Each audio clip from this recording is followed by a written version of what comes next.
Britain has the largest prison population in Europe, and at over 80,000 it's almost double what it was at the beginning of the 90s. Thousands of prisoners have been released early under emergency measures to tackle the overcrowding, and there are constant warnings about the safety of our prisons if further drastic action isn't taken.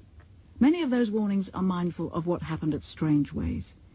18 years ago, Britain's worst prison riot took place in a Victorian building in Manchester, which typified Britain's ageing and overcrowded places of detention. Strangeways was designed to hold just over 1,000 prisoners. At the time of the riot, it was holding over 600 more than that. The trouble at Strangeways started on April the 1st, 1990, the day, as it happened, after the poll tax riot in London. It turned into a siege lasting 25 days. Rebuilding the prison cost £55 million. The Wolf inquiry into what happened at Strangeways led to recommendations of a major overhaul of prison policy, including the end of slopping out and of putting 3 men in 1 cell. There are in this prison 2 toilets for every 100 men, a bath once a week, an hour's exercise weather permitting. A full decade before the riots, a BBC documentary series exposed the grim reality of life inside its walls. So you're in there 24 hours a day. You're pissing in the bucket, you're getting on your cellmates' nerves, you know what I mean? There's nothing to do, I don't read. It is a situation that borders on the intolerable. We have created a social time bomb for ourselves. There are days when the whole of my workshop area is closed, which means I've got a locked-up force of 1,500 men. The prison governor, Norman Brown, talked openly of his inability to give prisoners a productive routine. And I asked myself, how long would I tolerate being locked up, 3 in a cell or 2 in a cell for 23 hours a day? They've not had a riot here for a long, long time, because the tension in the men in there, man, it's unbelievable. But I'll tell you something, this place will go off, and when this place does go off, the roof will go, man, I'm telling you. That proved to be an accurate prediction. On the 1st of April 1990, pandemonium broke out at a Sunday morning service in the prison chapel and quickly spread. The rioting broke out shortly after 11 o'clock this morning. At least 50 prisoners climbed onto the roof of the building. Some have been seen throwing missiles onto the courtyards below. It was obvious that prison officers had lost control of the entire prison. Our safety was in danger, and we retreated. Among the reporters outside was the BBC's Mike Mackay. More than 50 casualties have been taken to hospital. Most have been inmates, and among them, according to doctors, have been a number who were treated for drug overdoses. There'd been reports of prisoners breaking into the prison dispensary. I'm joined round the table here in Manchester by 5 people who remember what happened in detail that day only too well, and on the succeeding 24 days. They're Brendan O'Friel, then governor of Strangeways Prison, John Scholes, one of the prisoners at the time, Paul Taylor, one of the leaders of the riot who was among the last to come down from the roof, Pete Hancox, a senior prison officer who was involved in the negotiating during the siege, and the BBC's Mike Mackay, who reported on events from outside the perimeter fence and whose voice we've just heard. Let me start with you, Brendan O'Friel. How long had you been at Strangeways when the riot happened? I'd been there for 3 3/4 years, so I knew the prison quite well. And I'd been in the prison service at that stage for over 20 years, so I had quite a lot of experience of prisons. And Paul Taylor, how long had you been inside at that point? Since February 1988. I'd been to Strangeways on 2 occasions up until the 1st of April 1990. And John Scholes, you were only 19 at that time. How long had you been in Strangeways? Yeah, I was 19. I'd been in there since the January, just the turn of the new year. And Pete Hancox, you'd been in the prison service for some time. Yes, I've been in the prison service for 20 years, and 18 of those years were at Strangeways. So it was almost home to you? Yes, it was. Yes, I knew the establishment as well as anybody else.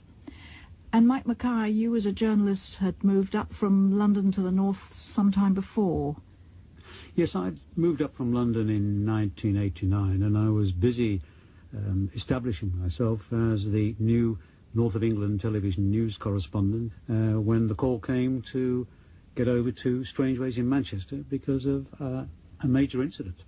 Brendan, where were you that Sunday morning when you heard that something had gone badly wrong at Strangeways? It was a day off for you.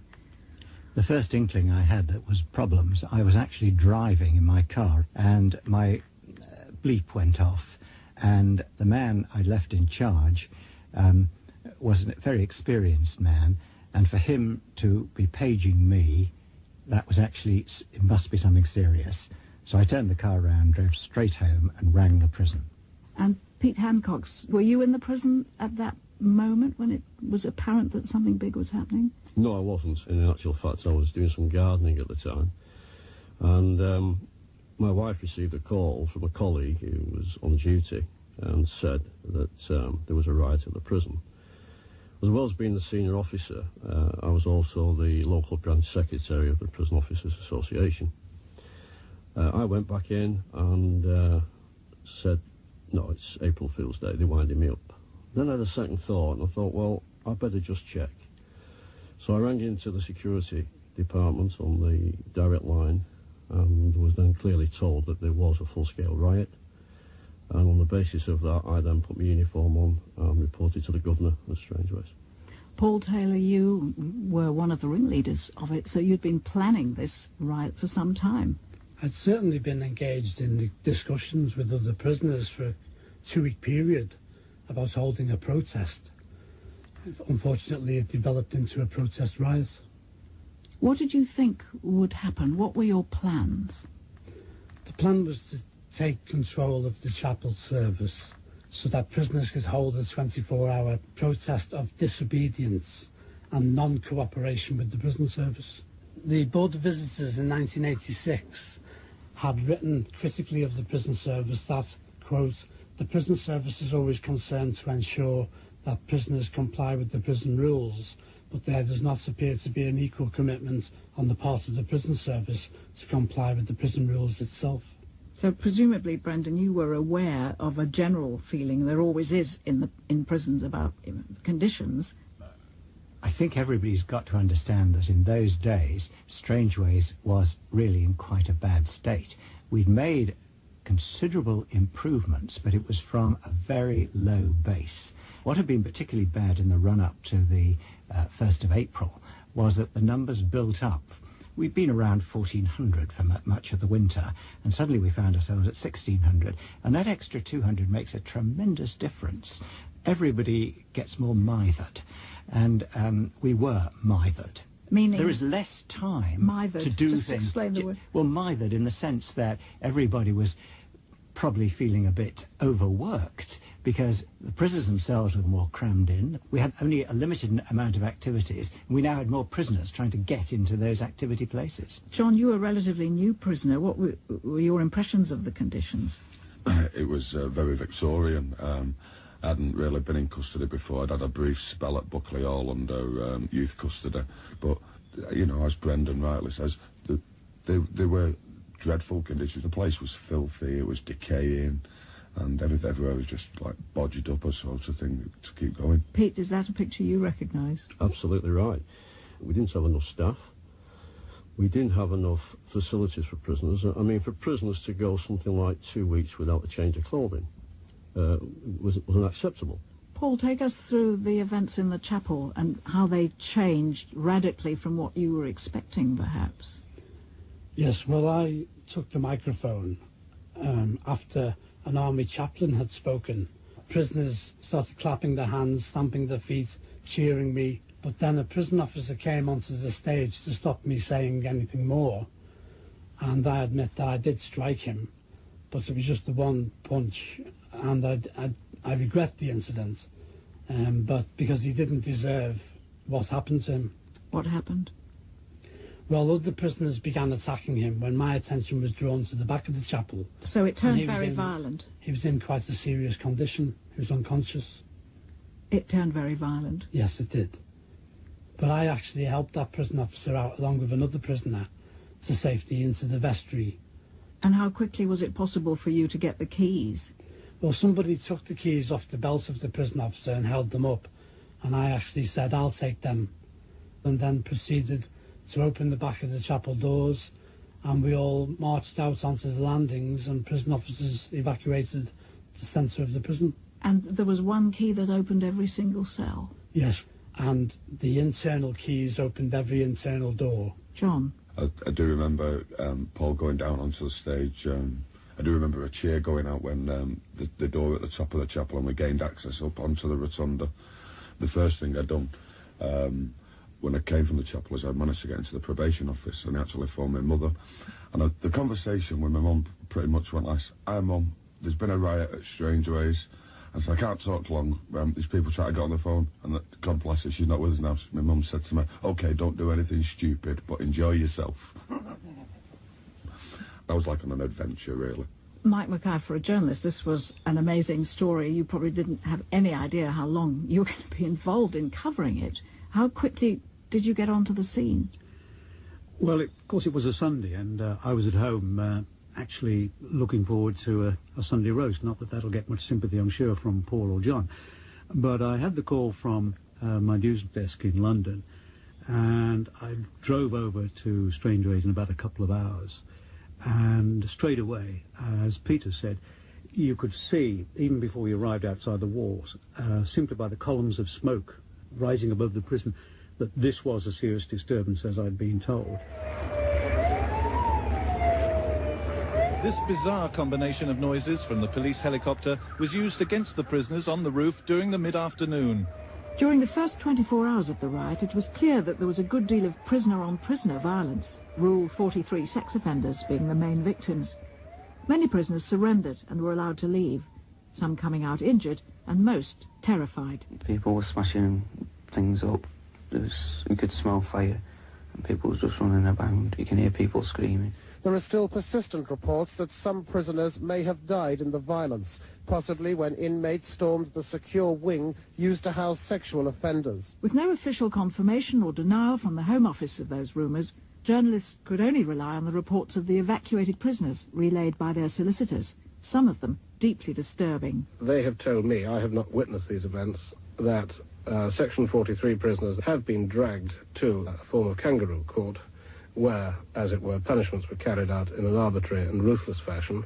In particular, one man is alleged to have been hanged.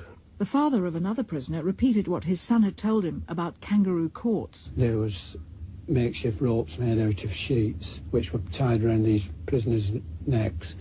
They were stood up on the landing railings. Charges were read out against them, and then they was pushed over. He said he couldn't see any way possible that they could live with the way they went over with the ropes around the neck. Still tonight, a hard core of some 120 prisoners are sticking out for another night as temperatures drop and the prison staff prepare to wait out another night of siege.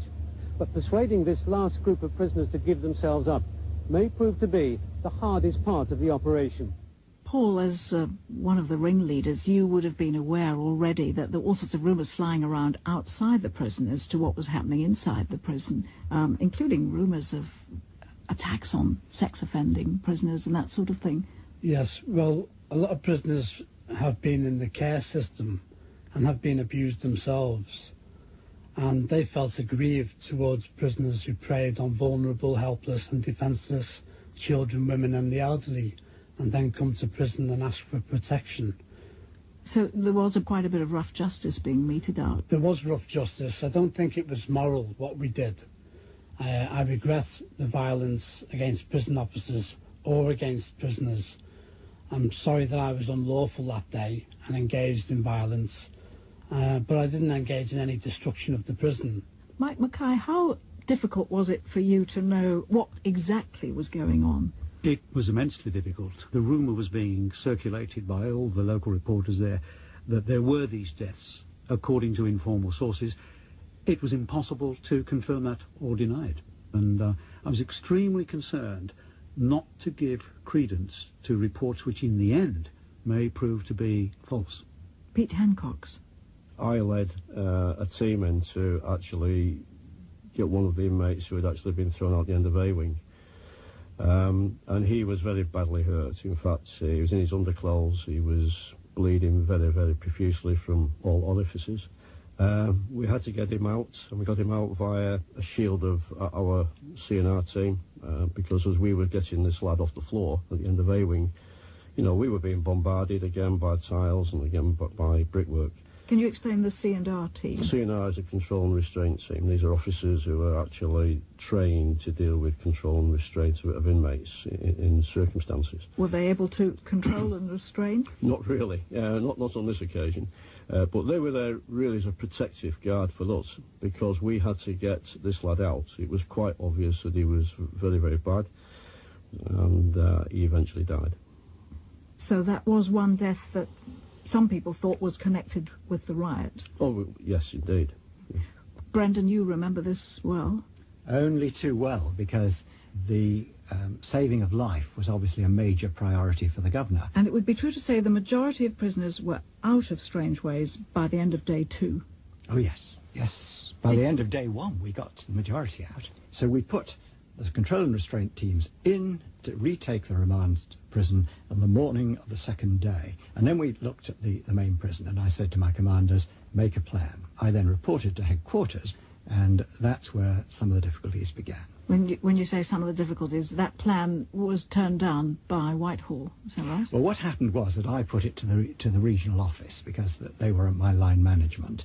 Regional office had to consult headquarters, and headquarters decided on the balance that the risk of proceeding with the plan was too great. So I was instructed not to retake the prison, although I was allowed to retake the kitchen, actually, because I was concerned to try and cut off food supplies. And what were your feelings about that order in language that can be reproduced? Well, I was extremely upset, because it actually put me into an extraordinarily difficult position. If you've got 300 or 400 staff all kitted up, ready to go, and you have to then tell them to stop, there was a real danger as I lost control of the staff. And one of my concerns throughout all this was not just saving life, but preventing staff from misbehaving badly towards the prisoners. There was not going to be any beating up of prisoners while I was in charge. And Paul and John, was prison life beginning to settle into a new kind of routine by day 3?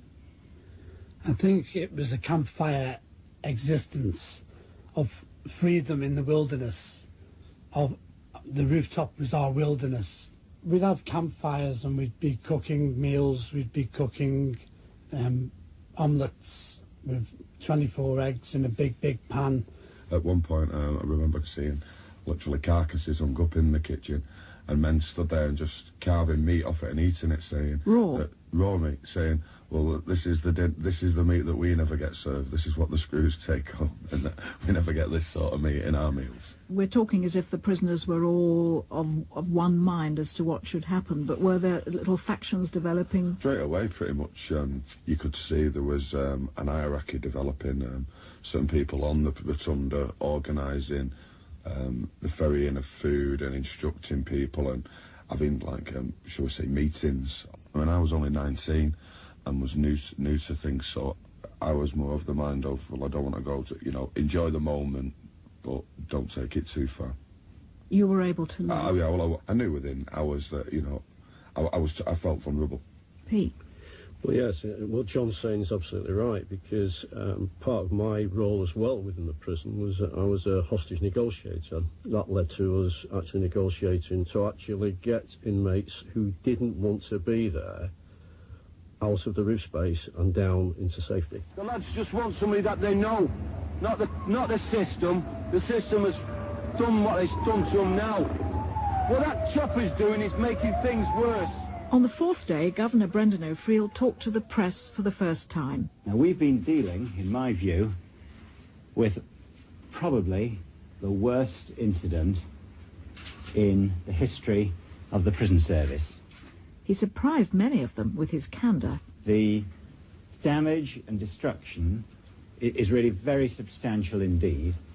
And what we know about the injuries that prisoners have inflicted upon each other is another example of the extent of the violence and what I would actually describe as an explosion of evil that took place on Sunday. But on the roof, Paul Taylor, using a makeshift loudhailer, was now giving regular press conferences.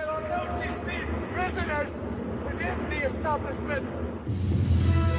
A prisoner has died in a fire at Dartmoor.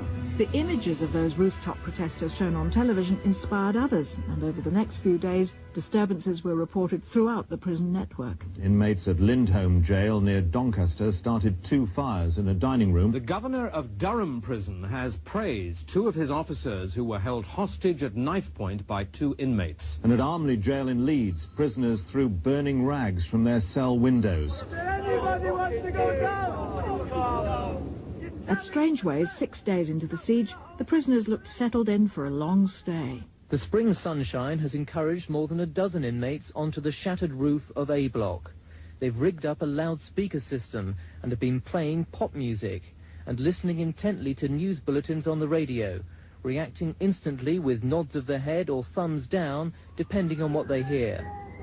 Paul Taylor, the man who yesterday claimed to have led the Strangeways revolt, tried to command the public audience again today and quickly ran into a barrage of police sirens clearly intended to silence him. Mike Mackay, we've been hearing your voice throughout that section reporting on what was going on inside Strangeways and to an extent outside. I mean, outside the atmosphere must have been getting pretty tense too. The families there several days into the siege worrying about their loved ones inside. It was. The crowd outside the prison was growing every day, and it became a kind of bizarre spectator sport with many of the mothers, for instance, shouting to their sons to come out onto the roof, to respond to their calls, urging them to take care. And in the meantime, we in the press desperately trying to find out what was going on. And of course a lot of the prisoners who were being placed in other prisons around England were sort of lost to their families, as it were. There was a certain amount of chaos going on. Nobody quite knew where absolutely everybody was. It was a very chaotic situation within the whole prison system because, as you say, yes, many of the prisoners being evacuated were being shifted around the whole British penal system. Brendan? We had 2 problems. First of all, we needed to discover how many prisoners we had at the beginning, and we got that right. And then we had to discover where they were and how many were left inside. And that actually dominated probably the next week or so. Some of them were giving false names when they arrived at other prisons. Of course. I mean, that's all part of the game. And some of them would give us false names of those who were inside. It would only be if staff actually knew them and say, oh no, that's Johnny Bloggs, I know exactly who he is. John, you knew what was going on. You were out yes, by this stage. Yeah, I think I come out after about 3 or 4 days. Then we was taken by coach to Brixton, but I think we'd called at Pentonville and Wandsworth as well in London. So it was all a bit random as to who went where. Were you aware prisoners were using different names? Definitely. And people, I suppose, who were serving long sentences were trying to come up with an alias where they was just maybe on remand for a minor offence. Pete? Well, yes, I mean, I don't know whether anybody got away with it, but I mean, this is what inmates would do. And to be perfectly honest, if I was in that position, I would probably do as much as they did it to create confusion. Paul Taylor, were you at any point tempted to leave and give up after a week or so? No, because I'd made the steadfast decision not to negotiate with prison officers because I felt I'd been provoked and antagonised by the prison service and by individual prison officers. And you had your role with your loudhailer? Well, there was a proper loudhailer, an electronic loudhailer first, but the battery run down, and then it became a traffic cone. I did write a 7-page representation, and I was on the roof, and I was 4 pages into it when they started drowning me out with sirens. But one of the things I actually said at the time when they were calling for Governor O'Friel's resignation, I stated that the governor should not resign because I didn't feel it was fair that the responsibility should lay, or the blame should lay with the governor for the grievances prisoners had with prison officers in the prison establishment of Strangeways. How much of this could you report, Mike? Was it possible to know on a day-by-day basis whether any progress had been made? We were not privy to the progress of detailed negotiations. We knew clearly that there were talks going on. So all we could do was judge what we saw on the roof, and the antics of Paul and others on the roof were not a great deal of help to us because, if anything, I think most of us thought that Paul was something of an eccentric, and it was difficult to judge from his conduct on the roof quite where things were going. Well, I was very well behaved on the roof. I didn't throw a slate once. There's only 2 things I actually threw, during the whole protest. One was a Kit Kat to Officer Simpson, who had become a dog handler. I said, you look as though you could do with a break. Have a Kit Kat, courtesy of the prison canteen. And the other time was it snowed in April, and I made some snowballs and threw snowballs at prison officers. Brendan? Paul's actually made a point there about this curious humour that ran through the riot in quite extraordinary way. I walked in sometime in that first week, and an officer was waiting there as I came in, and he said, "We all know, Governor, that you wanted this place rebuilt." He said, "But this is going a bit far."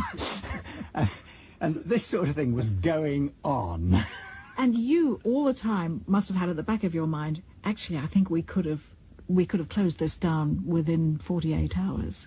Yes, indeed. And, of course, one of the difficulties we had from the negotiations point of view, that if you are dealing with a hostage incident or any form of negotiation, you've got to have alternative courses. You can say, let's talk, let's reach a solution. But you have to then be able to say, but if you don't decide to do that, we have an alternative, i.e., in this case, using force.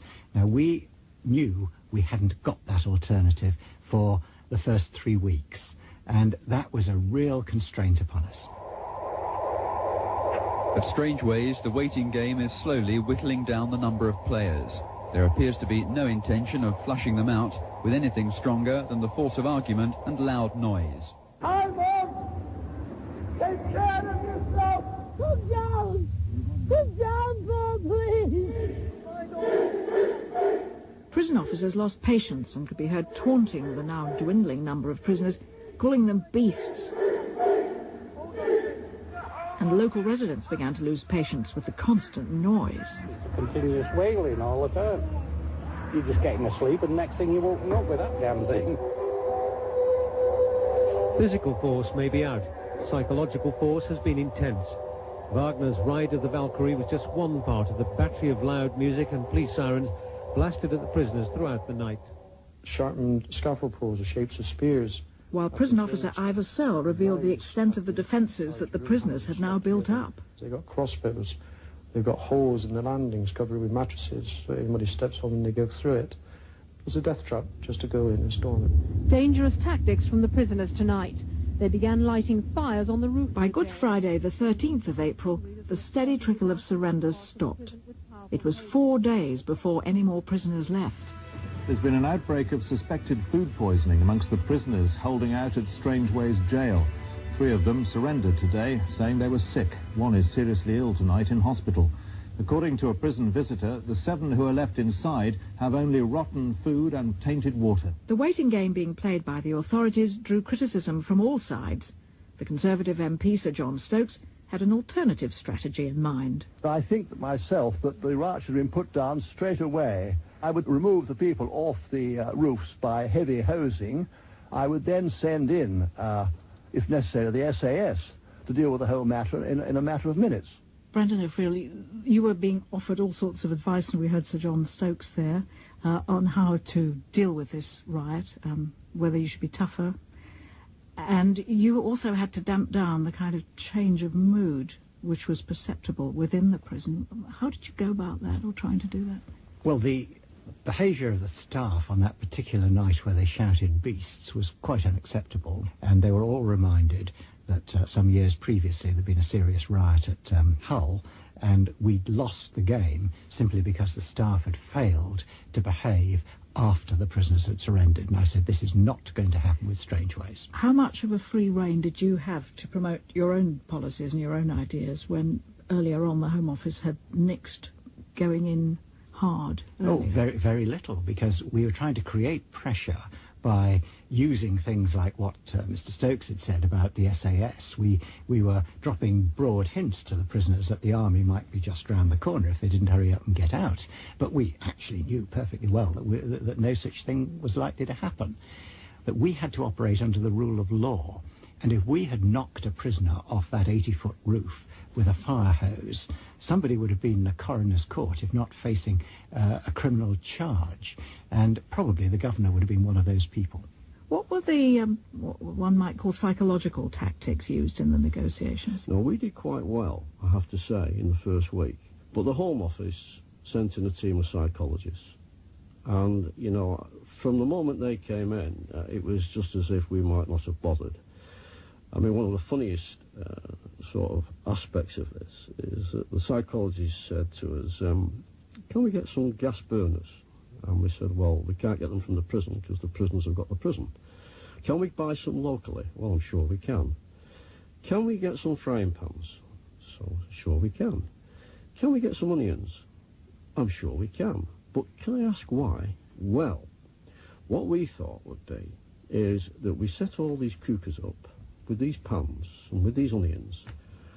They will feel hungry and they will want to come down. Did it seem a bit weird that they tried to drown you out with music, Wagner in particular, Paul? Yes, well, I actually enjoyed Radio 3 and classical music, so it didn't bother me whatsoever. But I knew what they were trying to psychologically do, what they'd done with General Pineapple-Faced Noriega in Panama. They were trying to do successfully to us, and that was persuade us to come down, surrender, because we were listening to awful music, but I didn't consider it dreadful music whatsoever. I can recall one of my deputies coming in while this was going on to say that we were about to start playing Des O'Connor, so that would probably drive them down. Mike, from your point of view, it must have seemed a bit weird. I remember one time seeing Paul acting as a kind of jockey and riding the chimney. Do you remember that, Paul? Yes. As if whipping a horse. There was another occasion, a rather more sinister occasion, when the atmosphere was stopped, when it was really an electrifying moment, and that was a prisoner being brought out onto the roof, followed by another inmate carrying a noose. And given what was being said early on about the possibility or the likelihood of deaths of other prisoners, we genuinely feared for a moment or two that we were about to see a public execution. And of course the big dilemma for us broadcasters was, what do we do about the coverage of this? Should we have live cameras? Should we record it? That kind of situation posed a real dilemma for us. John, were you allowed to watch television and bulletins and listen to the radio? Were you aware that there were copycat riots going on? Yeah, they had an incident at Stoke Heath when I was there as well. It was something that they could relate to in other prisons, and it was just, you know, it was like a domino effect everywhere from Puckle Church all around the country. There was, you know, copycat cases. Brendan, we're reaching a stage now where it's 3 weeks and there's still no solution. What was your thought at that point? Well, it was very difficult to sort of see beyond the next day, but you wonder how long it might have gone on for had it not been for the POA chairman, who, in a fit of, I think, pique almost really, said to the press, because the press were pressing him, how long is this going to go on for? This is quite ridiculous. And Ivor said, well, if the governor had been allowed to take the prison back on day 2, and the press suddenly got interested and started asking questions, and the whole situation was transformed from then on. To my astonishment, I got a call at the prison to say that the Home Secretary was on his way, because of course his constituency was close by, and he arrived 10 minutes later, and we showed him round, and he went on his way, saying that he would review everything in the light of what he'd learnt, and within a very short space of time we were given the authority to mount a further attack, and we were given the resources to do so. A remarkable turn of events. A remarkable turn of events. The operation was planned and executed with military precision. Under the advice and guidance of the SAS, staff rehearsed their tactics at the rear of the jail. At the same time, 100 specially trained prison officers moved in on the inmates. An existing hole in the roof is opened by the first members of the assault team. Within minutes, some of the officers appeared on the roof of B Wing, which for 25 days had been held by the prisoners. It's 9:30 now, and the helicopter is still hovering over Strangeways Prison, and at least 3 of the hardcore prisoners are still free. I can see one in yellow overalls in the bell tower of F Wing. One is armed with a length of scaffolding pole, jabbing into the roof space of B Wing, attacking the prison officers there. By now, the relatives of some of the prisoners had arrived. They could see the inmates were cornered on the dangerously sloping rooftops, and they pleaded with them to come down. Paul Taylor, the ringleader, is still shouting and screaming. He's dancing, I can see, in a white singlet among the chimneys and the pillars on the roof. It's clearly his last cabaret performance for the biggest audience he's ever attracted during the 25 days of this bizarre occupation. And there they are, into the bucket. The 5 remaining inmates demanded and got a hydraulic lift to lower them to safety. And now, waiting on the ground below them, we understand, are 3 people, a prison negotiator, a lawyer and a doctor. Every cell in this wing has been stripped. With the prisoners gone, the devastation inside the prison could be assessed. Every piece of furniture and every door lies piled up on the floor. Some parts of Strangeways look as if they've been hit by bombs. It's hard to imagine it was all done by human hand alone. And it was a bit of a bomb site, wasn't it, Brendan? It certainly was, because I thought to myself, at last I'm going to be able to get into the main prison and have a look. This is the last day. And that was a mistake. It was a bit of self-indulgence on my part.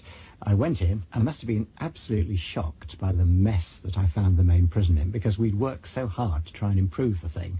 And, you know, the devastation was considerable.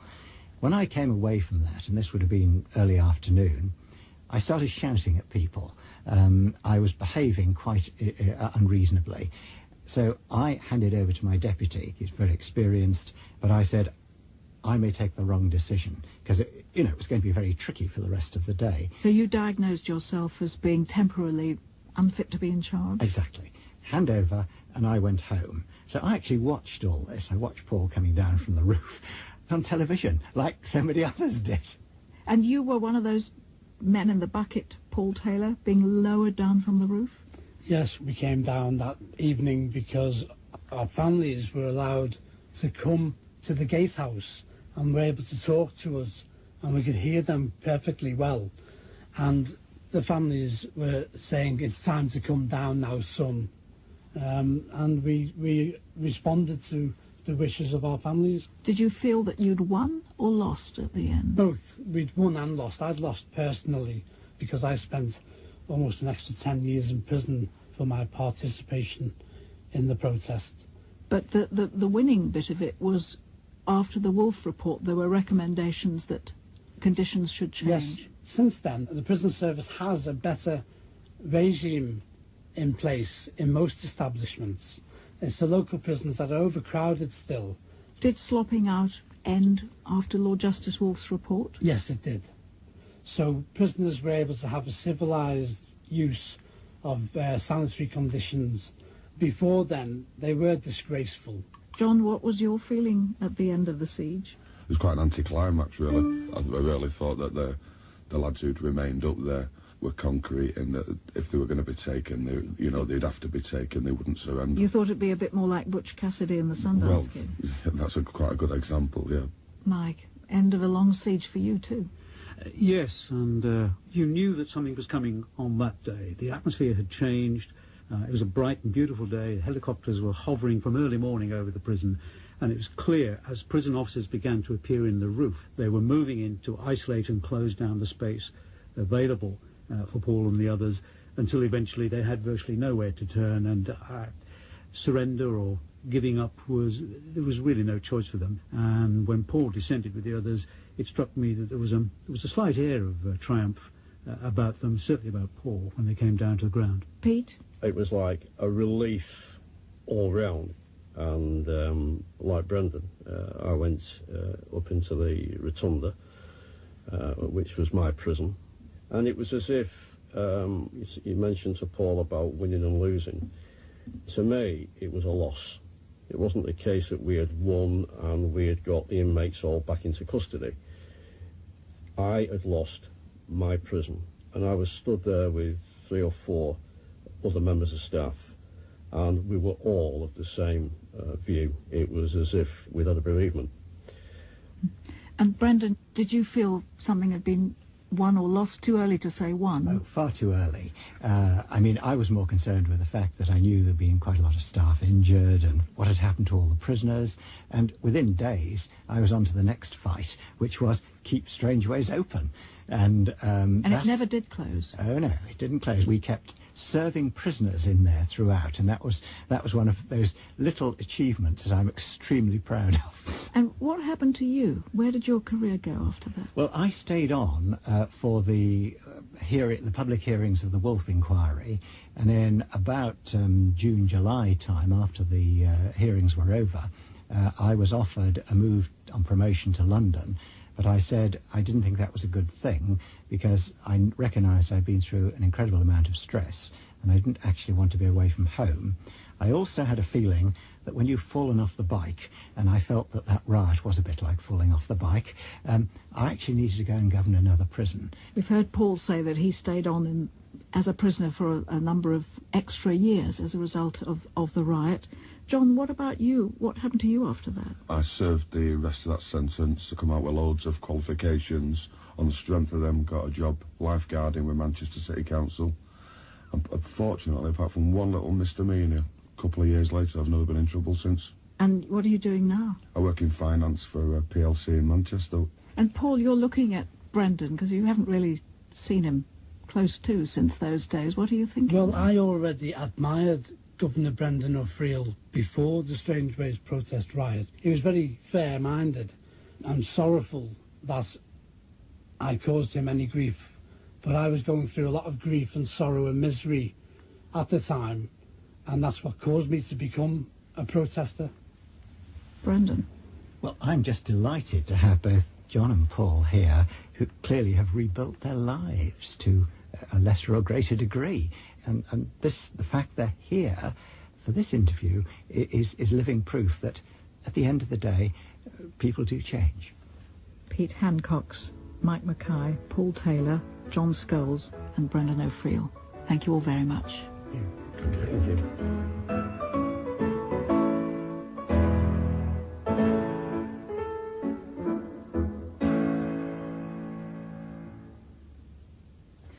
That edition of The Reunion was produced by Deborah Dudgeon. Next week, it's a special 50th edition of the programme, recorded at the BFI South Bank in London, with the cast of the cult British film comedy Withnail and I. The Reunion is a Whistledown production for BBC Radio 4. Brown talked openly of his inability to give prisoners a productive routine. And I asked myself, how long would I tolerate being locked up, 3 in a cell or 2 in a cell, for 23 hours a day?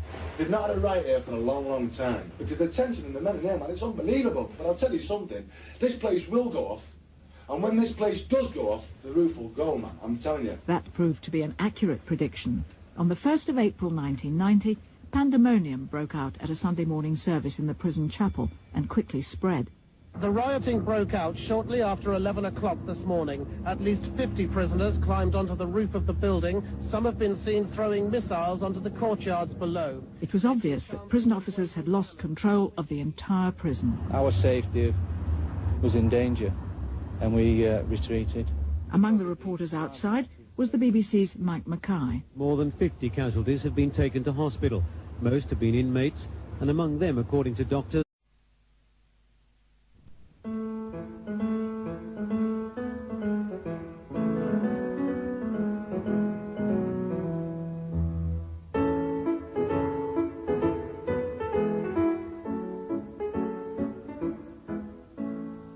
Britain has the largest prison population in Europe, and at over 80,000 it's almost double what it was at the beginning of the 90s. Thousands of prisoners have been released early under emergency measures to tackle the overcrowding, and there are constant warnings about the safety of our prisons if further drastic action isn't taken. Many of those warnings are mindful of what happened at Strangeways. 18 years ago, Britain's worst prison riot took place in a Victorian building in Manchester, which typified Britain's ageing and overcrowded places of detention. Strangeways was designed to hold just over 1,000 prisoners. At the time of the riot, it was holding over 600 more than that.